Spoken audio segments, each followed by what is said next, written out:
So I met an alien. He's kind of growing on me. At least he's not growing in me, you know, which was a concern for a little while.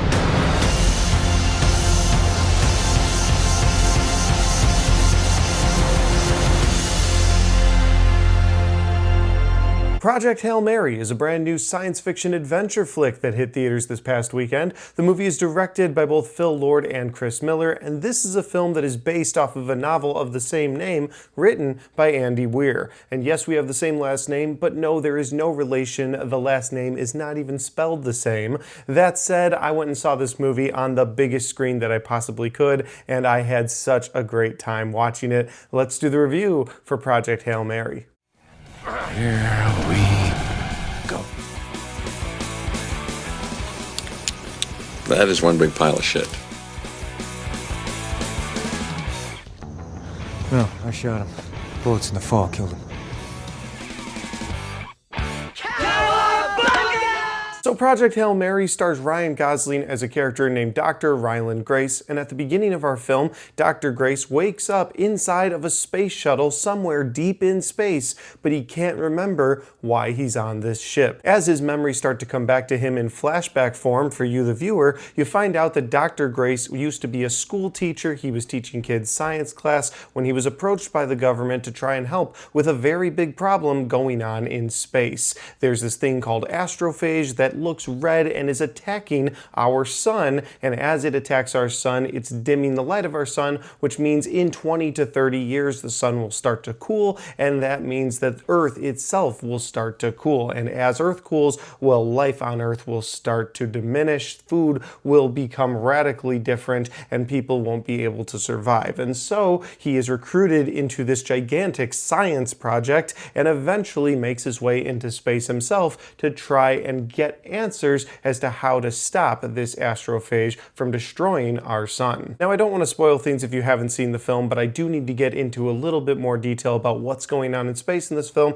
before I get into my positives and negatives, so I guess slight spoiler warnings ahead. But as Dr. Grace is up in space trying to make his way to a planet to find out why that planet is not being affected by the astrophage, he runs into another alien spaceship, and then he meets the alien from that spaceship, and the alien is a little rock creature that he ends up creating a friendship with, creating a bond with, and then the two of them try to set out and solve the universe's problems together. And that is the best synopsis that I can give you for Project Hail Mary. If that sounds like a good time, well then I would definitely recommend checking this out on the biggest screen possible, just for the visuals alone. If you love the visuals of space on a big screen as much as I do, well then you need to see this on a big screen. But more on that in my positives, and I am going to get into my positives and negatives for Project Hail Mary here in a second. But before I do that, if this is the first time you found my channel, well, I would love for you guys to hit that subscribe button, check out all the different content that I have, whether you like movie reviews, Blu-ray talk, or even ranked list videos.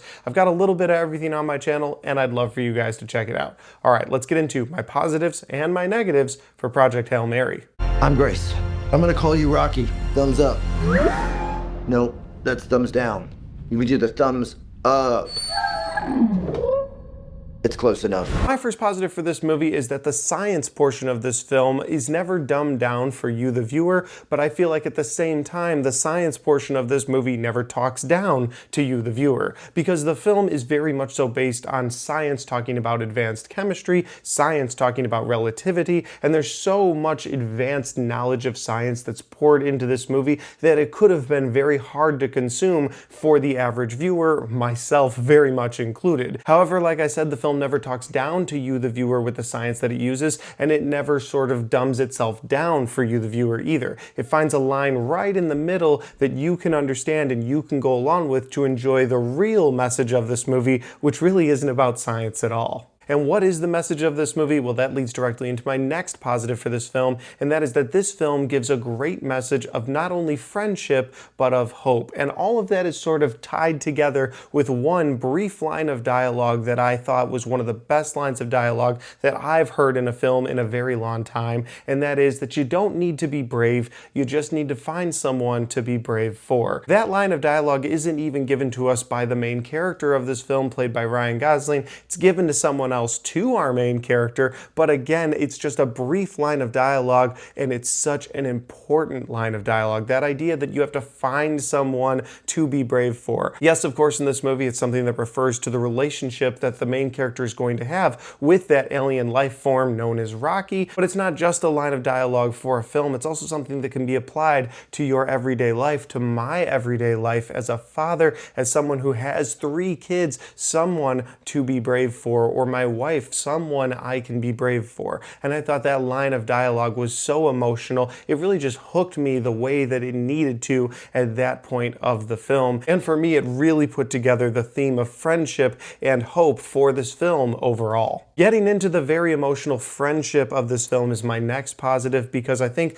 that Ryan Gosling does such a great job, basically the only human actor that we have up in space. So for more than 50% of this movie, we're just watching him, and he really has to sell all of those different emotions throughout this movie as he is working with this rock creature who, yes, does show emotions in its own way, and yes, the viewer can connect with Rocky, but really you have to have that human connection with Ryan Gosling's character. And of course, Ryan Gosling is a phenomenal actor and does a great job throughout this movie sort of portraying those emotions, and that leads into the friendship part of this positive. I think that the bond that both Grace and Rocky come up with throughout this film is such an incredible relationship. It starts as this mutual friendship, this understanding that they need to try and save the universe, and then it becomes this unbreakable bond where each one of them takes time throughout this film to save the other one from certain disaster and ultimately save their home planet as well. And that brings me to my final positive in this movie, and that is the visuals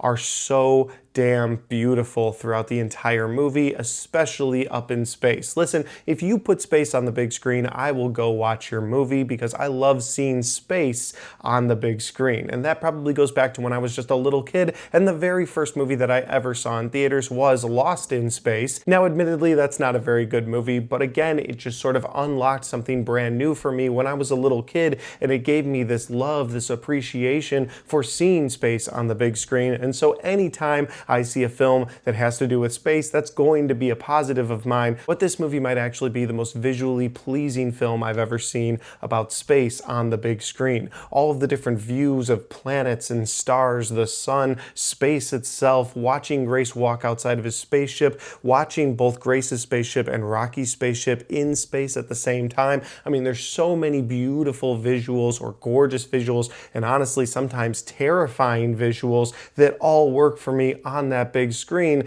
and I had to make that my final positive because that is my biggest positive of this film. The storyline of this movie works for me, the emotional hook works for me, but those visuals are absolutely what's going to have me returning to this film over and over again in the future. That'll do it for my positives. Now we have to move over to my negatives, and as of right now, after one viewing of this film, I only have one negative to talk about, but that negative does have to do with the pace of this film and the runtime. Now, the runtime is over 2.5 hours long, and I'm not sitting here saying that movies don't need to be that long. Yes, I prefer an hour-and-a-half film, but the 2.5 hour runtime, I understand maybe sometimes you need it because of the story. There's a lot of story that they pack into this film, and you have to understand so much of it. I do feel like most of that 2.5 hour runtime is justified, but I do think the movie extends itself a little too much at the end. Maybe it was trying to be a faithful adaptation to the book, and that's what the book did, but I did feel like it went on a little too long at the end. And then for the other side of that negative, the pacing portion that sort of bleeds into that reason that this film is too long,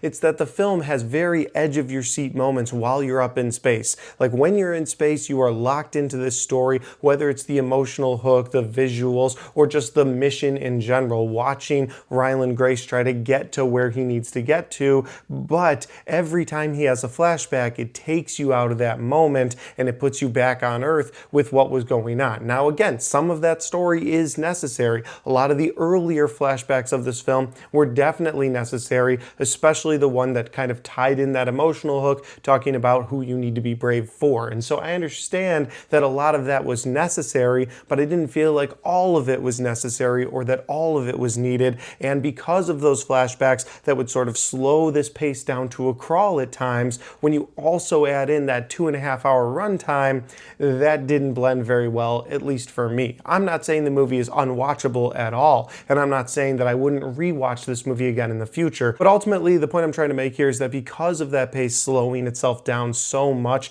at different portions of this movie and then extending that runtime out, it will lead to a little bit of fatigue for some people, at least it did for me. That said, take that negative with an entire grain of salt, because this was the second movie I watched in a row at the theater, and so I had just watched Ready or Not and dealt with 30 minutes of AMC previews, and then I went to Project Hail Mary, dealt with another 30 minutes of previews plus a 2.5-hour runtime. So maybe when I watch this movie again in the future, if it's from the comfort of my own home, or maybe on a repeat viewing in a theater, if it's the only film, maybe I won't feel that runtime as much. I just want to be honest about it, because maybe that won't be a problem for me in the future, and maybe it wasn't a problem for you. Overall, this movie had a beautiful message, a message of friendship, a message of hope. It also had a great performance turned in once again by Ryan Gosling, and it has gorgeous visuals that are very much so worth watching on the biggest screen possible. So I would highly recommend this movie to everyone. Even if you're not the biggest fan of sci-fi, I think that you will love the emotional message of this film, the visuals in this movie on the big screen. I have to recommend it to all of you, and I can't wait to watch this movie again. But as always, guys, those are just my opinions, because that's my review for Project Hail Mary. Have you guys had a chance to see this film yet? If you have, let me know in that comment section down below. Let me know where we agree, where we disagree, what you thought about the movie overall. Did you love the visuals on screen as much as I did? And finally, guys, if you like this video, don't forget to hit that like button, because it helps the video, it helps the channel, and it helps me right here. Thanks for watching, and I'll see you next time.